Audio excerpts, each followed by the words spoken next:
أشهد أن لا إله إلا الله وحده لا شريك له وأشهد أن محمدا عبده ورسوله أما بعد فأعوذ بالله من الشيطان الرجيم بسم الله الرحمن الرحيم الحمد لله رب العالمين الرحمن الرحيم مالك يوم الدين إياك نعبد وإياك نستعين اهدنا الصراط المستقيم صراط الذين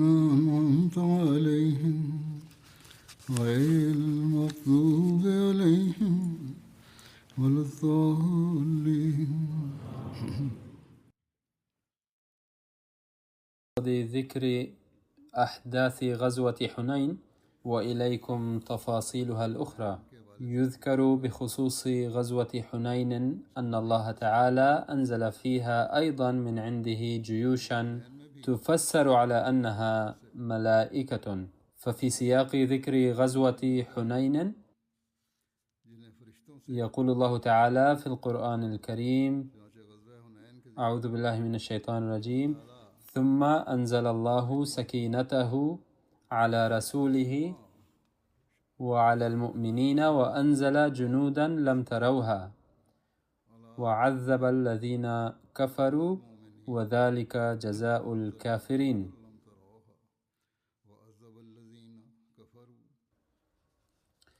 يقرأ حضرته الآن الترجمة الأردية لهذه الآية.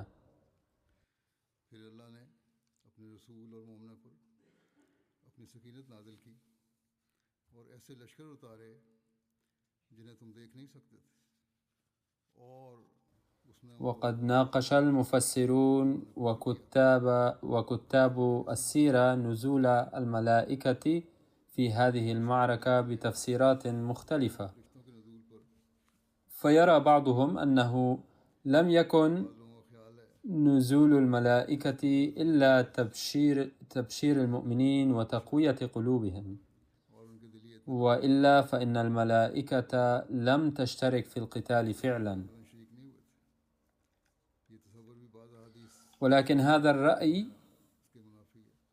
مناف لبعض الأحاديث الصحيحة، فقد ثبت في الروايات الصحيحة أن الملائكة قد اشتركت في القتال فعلا، غير أن هناك إشكالا فيه، وهو أن ملاكا واحدا كان يكفي للنصرة، فلماذا نزلت الملائكة آلافا؟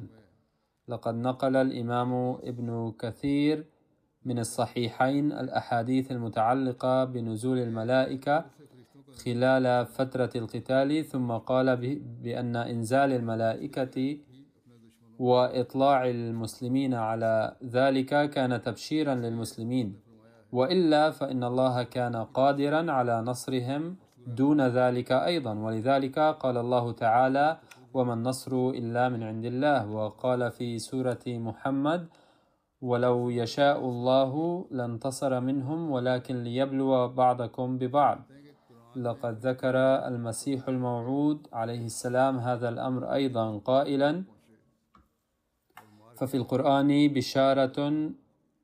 بشارة مدد الملائكة كي تقر قلوب المؤمنين ولا تأخذهم خيفة في ذلك المأوى، فإن الله تعالى وعد المؤمنين وبشرهم بأنه يمدهم ب5,000 من الملائكة، وما جعل هذا العدد الكثير لهم إلا بشرى، لأن فردا من الملائكة يقدر بإذن ربه على أن يجعل عالي الأرض سافلها، فما كان ثمة حاجة إلى 5,000 بل إلى 5، ولكن الله شاء أن يريهم نصرة عظيمة، فاختار لفظا يفهم من ظاهره كثرة الممدين، وأراد ما أراد من المعنى.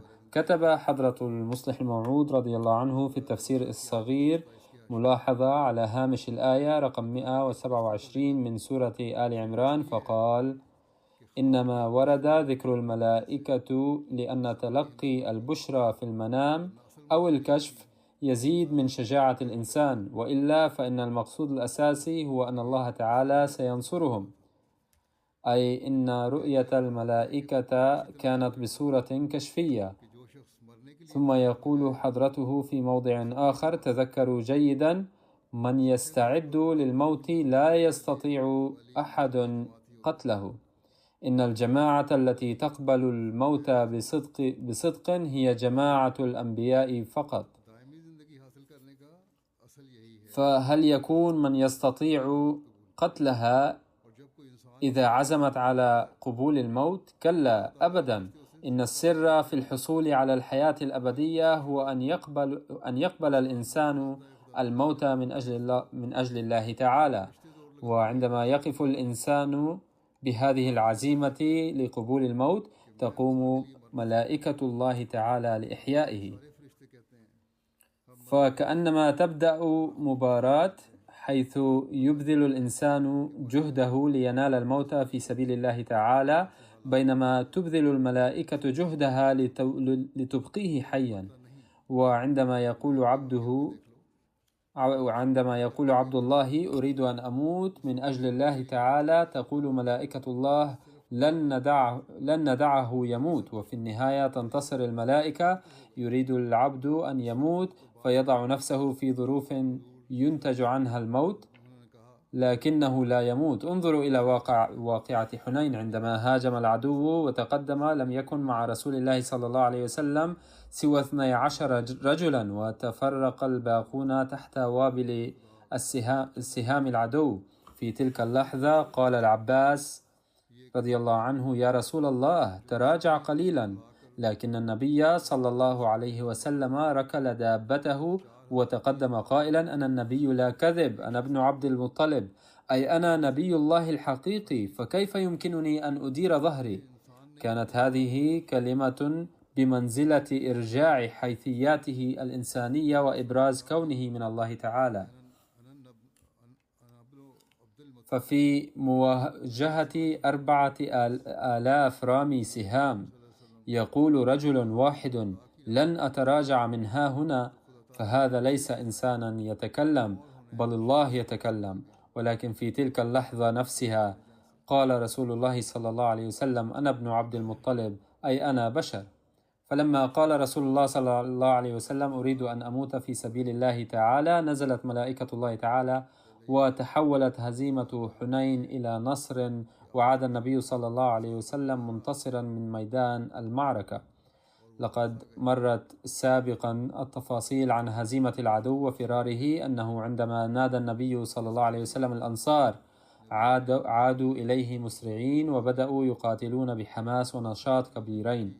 وفي الوقت نفسه دعا النبي صلى الله عليه وسلم وألقى بيده قبضة من الحصى نحو الكفار، فكانت النتيجة أن بني هوازن الذين كانوا يدعون أن محمد صلى الله عليه وسلم لم يواجه قوما محاربين مثلنا، وأنهم سيرونه ما هي الحرب إذا واجههم، وكانت بنو هوازن في الحقيقة من أقوى قبائل العرب، فلم يكونوا يتبجحون بأقوالهم فحسب، بل كانوا في الواقع من أقوى القبائل، بدأوا ينهزمون ويفرون في وقت قصير، تاركين زوجاتهم وأبنائهم ومواشيهم دون أن يعرفوا عنهم شيئا. قتل العديد منهم على أيدي المسلمين، وأسر الآلاف منهم، وفر عدد كبير من هاربيهم نحو أوطاس.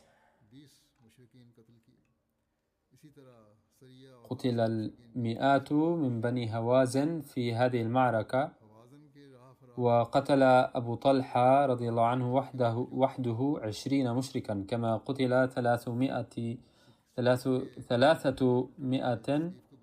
من المشركين في سرية أوطاس. ورغم فرار بني هوازن ظل مقاتلو ثقيف صامدين وقاتلوا بشجاعة كبيرة حتى قتل 70 منهم. وكان آخر حامل راية للعدو هو عثمان بن عبد الله، فلما قتل فر الثقيف أيضا. وعندما بلغ رسول الله صلى الله عليه وسلم مقتل عثمان عدو الإسلام قال: أبعده الله عن رحمته، فقد كان يحمل ضغينة ضد قريش. ودعا النبي صلى الله عليه وسلم بالرحمة لقاتله عبد الله بن أبي أمية، فقال عبد الله: أرجو أن يرزقني الله الشهادة في هذه الحال، فاستشهد بالفعل أثناء حصار الطائف. وفي بعض الروايات أن عثمان بن عبد الله آخر حملة راية الكفار قتله علي رضي الله عنه، والرواية الأولى أكثر تفصيلا. واستشهد في هذه المعركة 4 من الصحابة رضي الله عنهم، وهم أيمن بن عبيد رضي الله عنه، وهو ابن أم أيمن حاضنة النبي صلى الله عليه وسلم التي ربته واعتنت به، وسراقة بن حارث رضي الله عنه، وهو صحابي أنصاري، وكان ابن حارثة بن سراقة استشهد في غزوة بدر. ويزيد بن زمعة رضي الله عنه، وهو من السابقين في الإسلام، كان ذا مكانة رفيعة في قريش في الجاهلية، وكانوا يستشيرونه في المهمات. كان ابن أخت أم المؤمنين أم سلمة رضي الله عنها استشهد في ساحة المعركة، نفر حصانه فسقط عنه ومات تحته. وفي بعض الروايات أنه استشهد في غزوة الطائف، كما سيأتي ذكره لاحقا. والشهيد الرابع هو أبو عامر رضي الله عنه، وسيأتي ذكره مفصلا في سرية أوطاس لاحقا. عن عائذ بن عمرو رضي الله عنه قال: أصابني سهم يوم حنين في جبهتي، فسال الدم على وجهي وصدري، فتناول النبي صلى الله عليه وسلم الدم بيده عن وجهي وصدري إلى ثندوتي، فتوقف النزيف فورا ثم دعا لي. وفي بعض الروايات كان أثر يد رسول الله صلى الله عليه وسلم المباركة يرى على جسده فيما بعد أيضا. وكان خالد بن الوليد رضي الله عنه أميرا على كتيبة من الفرسان، وجرح في بداية المعركة حين تشتتت الجيش كما ذكر من قبل. وقال بعض الرواة: لقد رأيت رسول الله صلى الله عليه وسلم بعدما هزم الله الكفار ورجع المسلمون إلى رحالهم يمشي في المسلمين ويقول: من يوصلني إلى خالد بن الوليد؟ فلما وصل إلى خالد فإذا هو مستند إلى رحله، فجلس رسول الله صلى الله عليه وسلم عنده، فنظر إلى جرحه فجعل عليه لعابه فشفي. كان من الجرحى أيضا عبد الله بن أبي أوفى، وأبو بكر الصديق، وعمر رضي الله عنه، وعثمان، وعلي رضي الله عنهم أجمعين.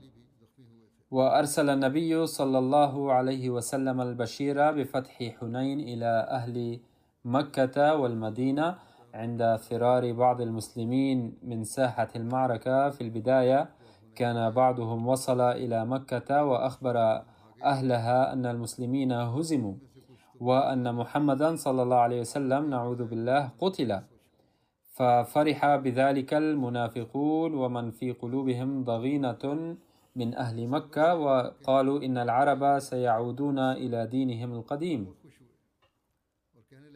وفي هذه اللحظة أبدى عتاب بن أسيد أمير مكة شجاعة عظيمة، وخاطب أهلها قائلا: إن قتل محمد فإن دين الله قائم، والذي يعبده محمد حي لا يموت، أي أن الله حي وسيظل حيا ولن يموت أبدا. وما هي إلا لحظات حتى جاءهم البشير من حنين بأن المسلمين قد انتصروا، وأن بني هوازن قد هزموا هزيمة ساحقة ولاذوا بالفرار. وكذلك كان البعض قد بلغ أهل المدينة الخبر الأول بأن المسلمين هزموا، فأرسل رسول الله صلى الله عليه وسلم نهيك بن أوس رضي الله عنه ليبشر أهل المدينة بالنصر. وقال نهيك: انطلقت مساء، وفي الطريق وجدت الناس يتكلمون بأن جيش محمد صلى الله عليه وسلم هزم هزيمة لم يهزم مثلها من قبل، وأن جيش مالك بن عوف صار غالبا على جيش محمد صلى الله عليه وسلم. فقلت لهم: إن هذا كله كذب، بل إن الله قد كتب لنبيه النصر وأعطاه نساءهم وأبناءهم أسارى. ويقول نهيك: ووصلت إلى المدينة في 3 أيام مبشرا الناس في الطريق بخبر الانتصار، ولم أركب بهذه السرعة من قبل، أي سافرت بسرعة متواصلة. ثم لما وصلت إلى المدينة أعلنت بين أهلها أن محمدا صلى الله عليه وسلم بخير بفضل الله، وأن المسلمين قد نالوا نصرا عظيما. وكان المسلمون عندما غادرت حنينا قد جمعوا بعض الغنائم، وكانوا لا يزالون يجتمعون المزيد منها. ثم ذهبت إلى حجرات الأزواج المطهرات للنبي صلى الله عليه وسلم وبشرتهن بسلامة رسول الله صلى الله عليه وسلم، فشكر الجميع وفرحوا. وفر مالك بن عوف قائد بني هوازن من أرض المعركة ونجا بصعوبة، ووقف أصحابه على ثنية من الثنايا فقال لهم: قفوا حتى يأتي ضعفاؤكم وتلتئم إخوانكم. فبصر بهم الزبير بن العوام رضي الله عنه فحمل عليهم، ففر مالك وتحصن بحصن ثقيف. وهناك قصة قتل محلم بن جثامة لشخص وتفاصيل أداء الدية له، علما أنني كنت ذكرت في الخطبة التي سبقت بدء الحديث عن فتح مكة تفاصيل سرية إضم، وذكرت فيها أن الصحابي محلم بن جثامة رضي الله عنه قتل رجلا كان أثناء مروره به قال له: السلام عليكم، ورغم ذلك قتله. وهناك تفاصيل أخرى بهذا الشأن، وهي بعد غزوة حنين لما كان النبي صلى الله عليه وسلم يستعد للمسير إلى غزوة الطائف، جلس ذات يوم بعد صلاة الظهر تحت شجرة، فقام إليه عيينة ابن حصن مطالبا بدم عامر بن الأضبط الأشجعي، وقام الأقرع بن حابس يدفع عن محلم بن جثامة، فاختصما بين يدي رسول الله صلى الله عليه وسلم. وقال عيينة: يا رسول الله، والله لا أدعه أي قاتله حتى أسقط على نسائه جبالا من الحزن كما أسقطها على نسائنا. فقال النبي صلى الله عليه وسلم: خذ الدية 50 ناقة الآن و50 ناقة عند الوصول إلى المدينة. لكن عيينة رفض قبول الدية، لكنهم قبلوا الدية في النهاية بعد مفاوضات. وكان محلم القاتل في طرف الناس، وكان قد جاء مستعدا للقصاص أن موته وشيك. وبعد أن حسمت أمور الدية وغيرها قام محلم وجلس عند رسول الله صلى الله عليه وسلم وعيناه تدمعان، فقال: يا رسول الله، إني أتوب إلى الله عما بلغك فاستغفر لي. فقال رسول الله صلى الله عليه وسلم: ما اسمك؟ قال: أنا محلم بن جثامة. فقال: أقتلته بسلاحك في غرة الإسلام؟ أي كان قد قال السلام عليكم فور وصوله ومع ذلك قتلته.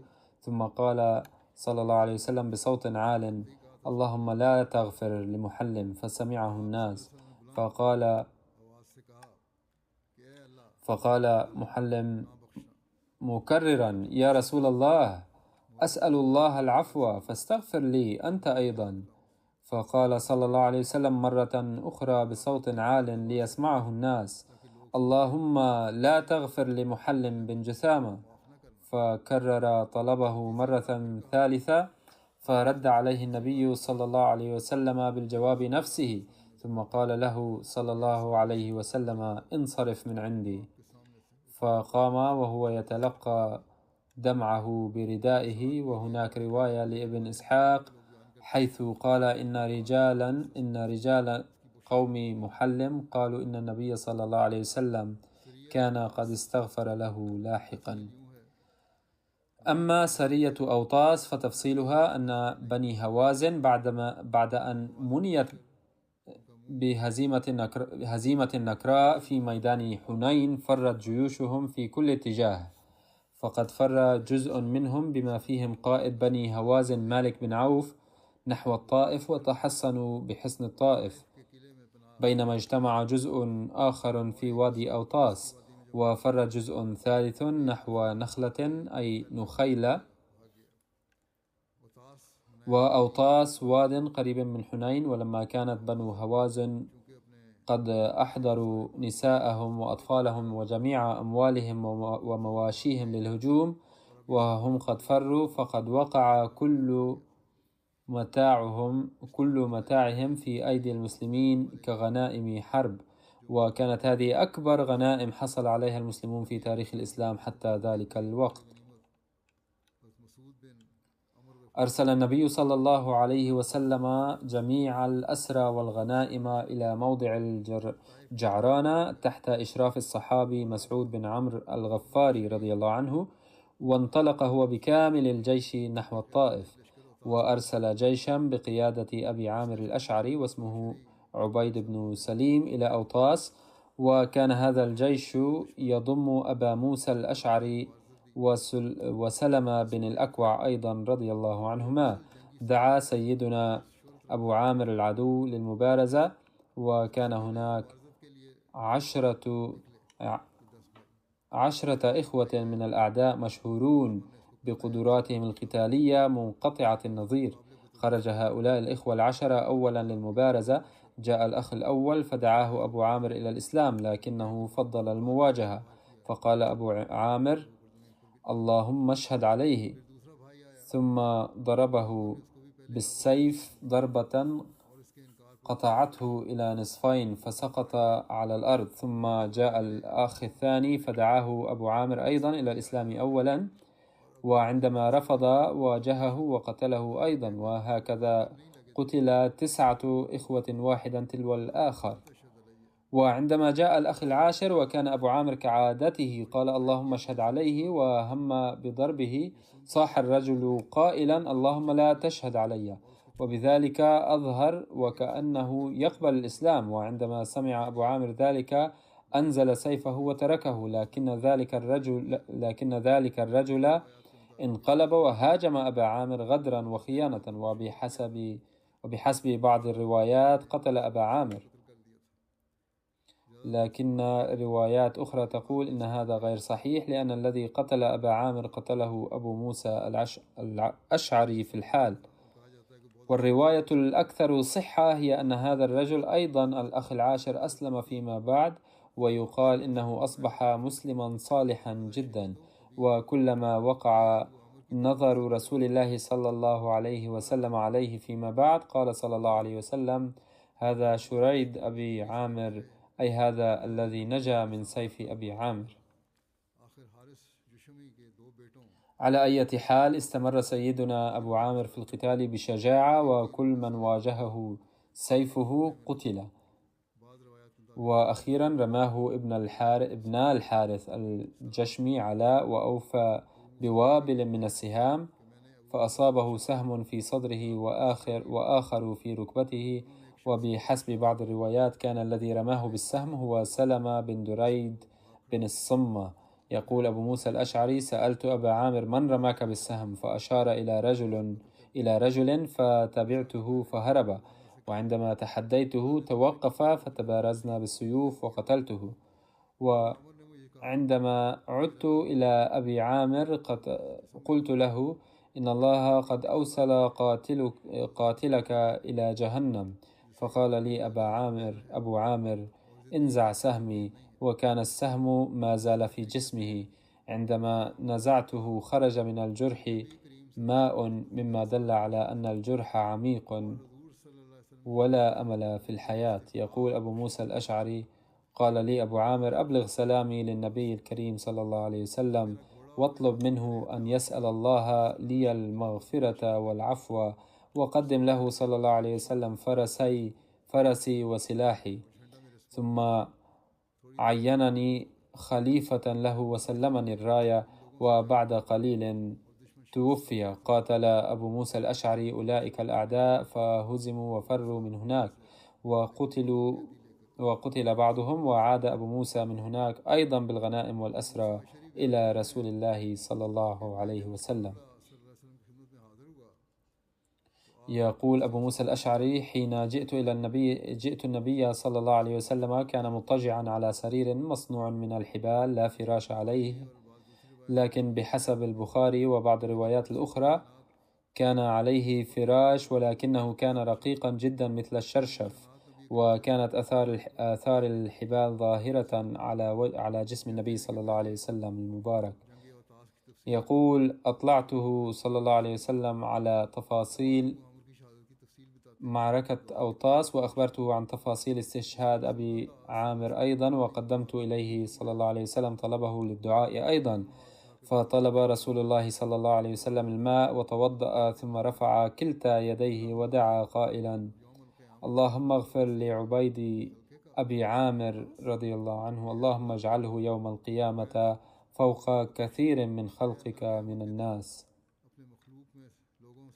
قال أبو موسى الأشعري: فقلت لرسول الله صلى الله عليه وسلم: ولي فاستغفر. فقال: اللهم اغفر لعبد الله بن قيس، يعني أبا موسى الأشعري، ذنبه وأدخله يوم القيامة مدخلا كريما. ثم ورد ذكر سرية طفيل بن عمرو الدوسي إلى ذي الكفين التي حدثت في شوال من العام 8 للهجرة، لما أراد رسول الله صلى الله عليه وسلم المسير إلى الطائف، بعثه طفيل بن عمرو إلى صنم ذي الكفين ليحطمه. كان طفيل رضي الله عنه من قبيلة دوس، وكان شاعرا مرموقا ومعروفا بحكمته وفطنته بين قومه. زار النبي صلى الله عليه وسلم في الفترة المكية وأسلم في الحال. يقال إنه بعد غزوة حنين طلب بنفسه من النبي صلى الله عليه وسلم أن يرسله لهدم صنم يدعى ذو الكفين، فبعثه النبي صلى الله عليه وسلم أميرا لهذه المهمة، وأوصاه بالنصائح التالية: أفشوا السلام وأطعموا الطعام ولا تهلكهم جوعا، واتقوا الله كما يتحرج الرجل الكريم من أهله، وإذا وقعت منكم خطيئة أو ذنب فأتبعوها بالحسنة، فإن الحسنات يذهبن السيئات.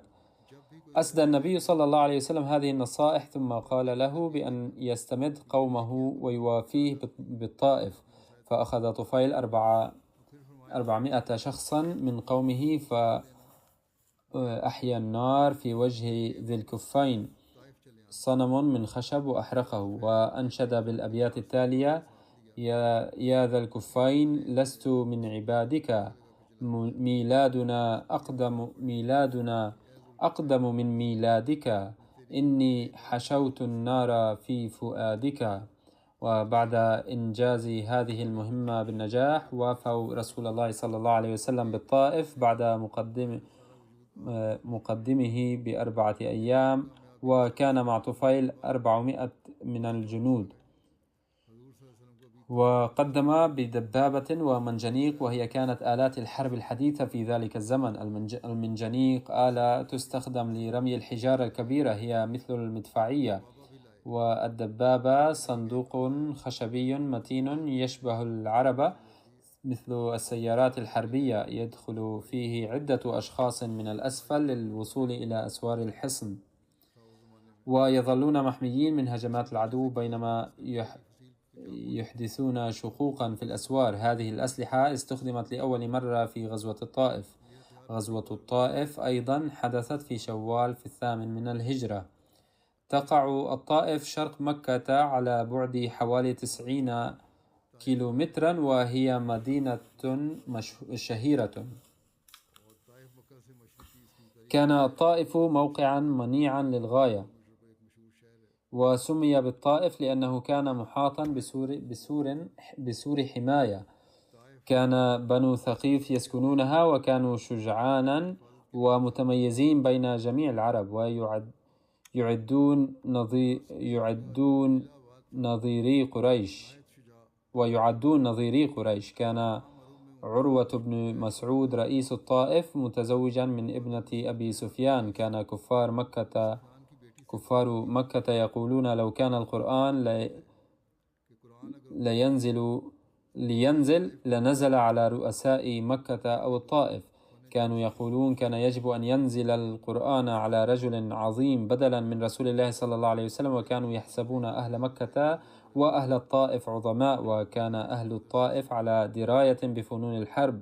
كان لديهم حصن منيع، وقد جمع أهل المدينة مؤنا تكفي لمدة عام كامل، ونصبوا المجانيق حول المدينة، ووزعوا الرماة المهرة في مواقع مختلفة. غزوة الطائف في الحقيقة كانت امتدادا لغزوة حنين، حيث فر معظم المهزومين من هوازن وثقيف بقيادة زعيمهم مالك بن عوف النصري إلى الطائف، وتحصنوا بحصنها. لذا بعد انتهاء النبي صلى الله عليه وسلم من حنين أرسل جميع الغنائم وأكثر من 6000 أسير عبيد وإماء إلى واد قريب من مكة يدعى جعرانة، ثم توجه بنفسه إلى الطائف. جعرانة اسم بئر تقع على طريق مكة والطائف، وتبعد عن مكة حوالي 17 ميلا. وكلف النبي صلى الله عليه وسلم بوديل بن ورقاء أو مسعود بن عمرو الغفاري رضي الله عنهما بالإشراف على أموال الغنائم. باختصار، أرسل النبي صلى الله عليه وسلم خالد بن الوليد رضي الله عنه على رأس فرقة متقدمة قوامها 1000 جندي، وهو حاول التفاوض مع أهل الحصن عند وصوله، لكنهم رفضوا التفاوض. بعد إرسال خالد بن الوليد توجه النبي صلى الله عليه وسلم بنفسه إلى الطائف، وكان معه خبراء بالطرق يسيرون أمام الجيش. في الطريق مروا بحصن يعود لقائد جيش العدو في غزوة حنين مالك بن عوف. سأل النبي صلى الله عليه وسلم هل يقيم أحد في هذا الحصن الآن؟ فأخبر أنه خال، فأمر بتدميره. ثم واصل الجيش السير حتى وصل إلى الطائف، حيث نصب النبي صلى الله عليه وسلم خيامه بالقرب من حصن الطائف وحاصره. كان أهل الطائف يستعدون لهذه الحرب منذ فترة طويلة، فقد قاموا بترميم وتدعيم حصنهم، وجمعوا مؤنا من الحبوب وغيرها تكفي لسنة كاملة. وبعد الهزيمة غير المتوقعة في ميدان حنين، لجأ جميع من استطاعوا الفرار من أهل الطائف إلى الحصن وأغلقوا أبوابه. بدأ النبي صلى الله عليه وسلم بإقامة معسكره في مكان مكشوف قريب من الطائف، ولم يكد الجيش يستقر بعد حتى بدأ الرماة من أهل الحصن بإطلاق السهام بشدة، مما أدى إلى إصابة العديد من المسلمين في هذه الأثناء. حضر حباب بن المنذر رضي الله عنه إلى النبي صلى الله عليه وسلم وقال: يا رسول الله، هذا المكان غير مناسب لمعسكرنا، لأن أهل الطائف رماة مهرة وسهامهم تصل إلى مسافات بعيدة. فأمر النبي صلى الله عليه وسلم باختيار مكان أكثر أمانا، فانتقل الجيش إلى موقع جديد. خلال الحصار استمرت المناوشات بين الطرفين بالرمي بالسهام والحجارة وللتصدي لهذا الوضع. أمر النبي صلى الله عليه وسلم باستخدام المنجنيق لرمي الحجارة الكبيرة على أهل الطائف، وقد سبق ذكر أن هذا المنجنيق جاء به طفيل الدوسي رضي الله عنه عند عودته من سرية ذي الكفين. في يوم واحد حصل ثقب في جدار الحصن بمجرد رمي الأحجار، فتقدمت جماعة من المسلمين باستخدام الدبابة، وهي عربة خشبية تستخدم للحماية. نجوا من جدار الحصن ليدخلوه، لكن أهل الحصن رموا عليهم قطعا من الحديد المشتعلة، وما دامت الجلود أيضا تستعمل في الدبابة فاشتعلت فيها النيران. واضطر المجاهدون المسلمون للخروج من تحتها، ولما خرجوا أمطرهم أهل الطائف بوابل من السهام وقتل معظمهم. وفي هذه الأثناء أمر النبي صلى الله عليه وسلم بقطع بساتين العنب الخاصة بأهل الطائف. أرى لعلها كانت آخر حيلة استخدمت لتخويفهم بوجه عام، لأنها ألغيت لاحقا. في البداية قال أهل الحصن مستكبرين: إن كنتم حارقي بساتيننا فافعلوا، فلن تستطيعوا أن تأخذوا معكم تربتنا ومياهنا على أي حال. كانوا يفتخرون بخصوبة أرضهم، وقصدوا أنهم سيعيدون الزراعة، وليس لديهم أدنى خوف بهذا الشأن. لكن عندما بدأ المسلمون بإتلاف البساتين فعلا وقطعوا جزءا منها من أجل إنذارهم بأننا سنقطعها إن كنتم تريدون ذلك، تقدم سفيان بن عبد الله أحد زعماء الطائف وقال للنبي صلى الله عليه وسلم ملتمسا: لماذا تتلفون بساتيننا؟ إن انتصرتم علينا فسيكون كل شيء لكم، وإلا فلا تفعلوا ذلك لوجه الله ومن أجل صلة الرحم. كانت هناك علاقات قرابة بين قريش مكة وأهل الطائف، وإن لم تكن هناك علاقات القرابة، مع ذلك كانت أسوة النبي صلى الله عليه وسلم أنه ما كان يمارس القسوة، فاستجاب صلى الله عليه وسلم لطلب سفيان وأمر بترك البساتين على حالها ونهى عن قطعها. ظل النبي صلى الله عليه وسلم والصحابة يقاتلون أهل الطائف لمدة نصف شهر أو أكثر، لكن خوف الهزيمة في حنين ورعبها كان قد سيطر على قلوب أهل الطائف، فظلوا يقاتلون من داخل الحصن دون أن يبرز أحدهم للقتال في الخارج. فلم يخرج أحد منهم من الحصن للقتال. ذات مرة خرج خالد بن الوليد رضي الله عنه إلى ساحة القتال وتحدى شجعان ثقيف داعيا إياهم للمبارزة، وكان لم يخرج أحد على الرغم من نداءاته المتكررة، حتى نادى زعيم ثقيف عبد يليل خالدا بصوت عال قائلا: لن يخرج أحد منا لمواجهتك، فنحن آمنون في حصننا ولدينا طعام ومؤنة تكفينا لسنة، ولا داعي لنا للقلق. وفي هذه الأثناء طلب يزيد بن زمعة رضي الله عنه التفاوض مع أهل الحصن وقال: أريد أن أتحدث معكم إن أعطيتموني الأمان، أي أعطوني ضمانا أنكم لن تضروني، لأني أريد أن آتي إليكم سفيرا. فأعطوه الأمان. فلما قرب إلى الحصن نقضوا العهد وبدأوا برميه بالسهام فقتل. كان أول شهيد في هذه الغزوة. وكان ابن أخت أم المؤمنين السيدة أم سلمة رضي الله عنها قاتله كان هذيل بن أبي السلط، الذي خرج بعد ذلك من الحصن مستكبرا ظنا منه أن المسلمين سيهربون من هذا الحدث ولن يتمكنوا من فعل شيء، لكن ما إن خرج من باب الحصن حتى هجم عليه يعقوب بن زمعة أخو يزيد الذي كان مختبئا بالقرب من الباب، وأمسك به وقدمه إلى النبي صلى الله عليه وسلم قائلا: يا رسول الله، هذا قاتل أخي فقتل. هناك بعض التفاصيل الأخرى في هذا السياق وستذكر لاحقا بإذن الله. بعد الصلاة سأصلي صلاة الغائب على مرحومين. الجنازة الأولى هي للدكتور سيد شهاب أحمد الذي كان يقيم في كندا وكان من الهند أصلا. توفي قبل بضعة أيام عن عمر يناهز 96 عاما. إنا لله وإنا إليه راجعون. كان المرحوم موصيا، ترك وراءه ابنا و3 بنات، وله أحفاد أيضا. كان المرحوم حفيدا لصحابي سيدنا المسيح الموعود عليه السلام، واسمه سيد إرادة حسين من ولاية بهار. حصل على درجة الماجستير في علم النفس من جامعة عليغرا الإسلامية، ثم حصل على الماجستير من جامعة بهار في مظفربور.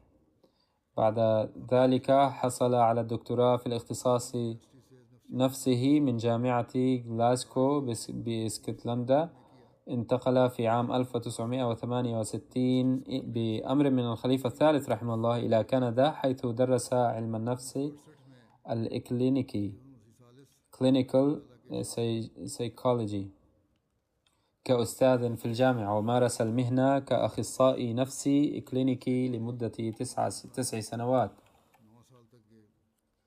وفق المرحوم في أوقات مختلفة لخدمة الجماعة في الهند وكندا. كان رئيسا لفرع الجماعة في مدينة ساسكاتون لفترة طويلة، وقبل ذلك أتيحت له الخدمة كسكرتير للتبليغ، ثم خدم في مدينة إدمنتون في فروع النشر والتربية والتعليم، بالإضافة إلى الخدمة كسكرتير للنشر. كان داعيا إلى الله ناجحا، وقد بايع بواسطته أشخاص. إن تاريخ الجماعة الأحمدية في كندا قيد التحرير باللغة الإنجليزية، وأتيح له الفرصة إلى حد ما لتعديله. أتيح له تنظيم عدة مؤتمرات بين الأديان في مدينة ساسكاتون بكندا، وبذلك وصلت دعوة الجماعة إلى الفئة المثقفة هناك. أتيحت له أيضا الفرصة لإلقاء المحاضرات حول الإسلام والأحمدية في مؤسسات مختلفة، كما وضع كتب الجماعة في مكتبات مختلفة. كان يتمتع بشخصية علمية، ونشرت مقالاته المختلفة باللغتين الإنجليزية والأردية في تأييد الإسلام والأحمدية في صحف الجماعة ومجلاتها وغيرها من الصحف. من إنجازاته المهمة أيضا تدوين تاريخ الأحمدية في ولاية بهار بالهند. نشر له كتابان: أصحاب أحمد في ولاية بهار، وشهداء الأحمدية في ولاية بهار وبعض المخلصين الأوائل. إنهما كتابان جيدان. حافظ على التواصل المستمر مع الأحمديين في ولاية بهار، وجمع وقائع سيرتهم. كتابه الثالث الأحمدية في ولاية بهار مكتمل أيضا، وهو باللغة الإنجليزية. كان رجلا صالحا تقيا وأحمديا مثاليا. كان يعد الالتزام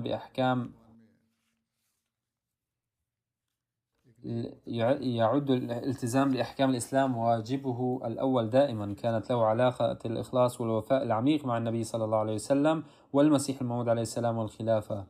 يقول ابنه سيد مبارك أنه جعل هدفا واحدا فقط لحياته كلها، وهو نيل رضا الله تعالى. كان شديد المواظبة على الصلوات الخمس، وكان له شغف خاص بالعبادة، وكان مولعا بالقراءة والكتابة والتعلم. وحتى في أيام حياته الأخيرة كان يشتري كتبا جديدة، ومع كبر سنه كان يحرص على أداء صلاة الجمعة بانتظام. وقد شارك قبل وفاته بأسبوع في الجلسة السنوية في كندا الغربية، وكان شديد الاهتمام بالتبليغ، وكان يقوم به في أوساط مختلفة، وكان يسترشد دائما بخليفة الوقت في كل شأن، حتى كانت تصلني رسائله أيضا، وكان يرسل إلي كتبه التي ألفها، وكان دائما من المتقدمين في أداء التبرعات. وفي السنوات ال4 الأخيرة من حياته قدم خمس دخله في نظام الوصية. نسأل الله تعالى أن يعامله بالمغفرة والرحمة. وأما الذكر الثاني فهو للمرحوم مبارك كوكر من لاهور، وهو ابن إنشاء الله كوكر. توفي أيضا في الأيام الماضية عن عمر يناهز 81. إنا لله وإنا إليه راجعون. كان المرحوم من الموصين، وهو أصغر إخوة أفضل كوكر الشهيد من قرية جوجران والا، وعم أشرف كوكر الشهيد. ففي أسرته شهيدان، وكان له علاقة خاصة مع الخليفة الرابع للمسيح الموعود عليه السلام رحمه الله الذي زوجه ورتب له الزواج، وكانت بينهما علاقة قريبة حتى قبل كونه خليفة. وبتحفيز من الخليفة الرابع رحمه الله بدأ تجارته في كراتشي، وقد كانت تجارة ناجحة جدا، غير أنه لم توكل إليه خدمة كبرى تحت نظام الجماعة، ولكن كلما استدعي لخدمة الجماعة كان يلبي الدعوة على الفور، وكان شديد التعلق والإيمان بالجماعة والخلافة، وكان ودودا جدا وشفيقا، وكان يشعر بآلام الناس ويسعى لإزالتها، كما كان يشارك بنشاط في أعمال الخدمة العامة. وقد خصص منحة تعليمية باسم والدته المرحومة، ويخلفه زوجته وبنت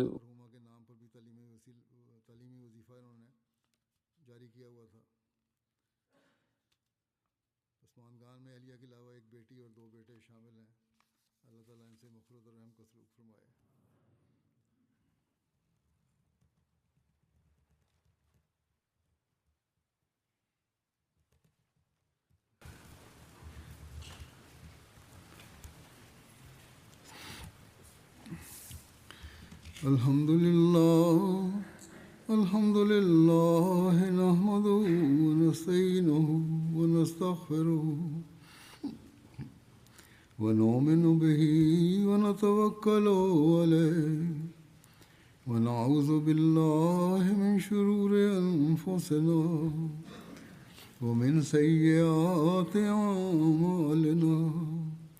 من يهده الله فلا مضل له ومن يضلل فلا هادي له. ونشهد أن لا إله إلا الله ونشهد أن محمدا عبده ورسوله. عباد الله رحمكم الله، إن الله يأمر بالعدل والإحسان وإيتاء ذي القربى وينهى عن الفحشاء والمنكر والبغي يعظكم لعلكم تذكرون. اذكروا الله يذكركم وادعوه يستجب لكم ولذكر الله أكبر.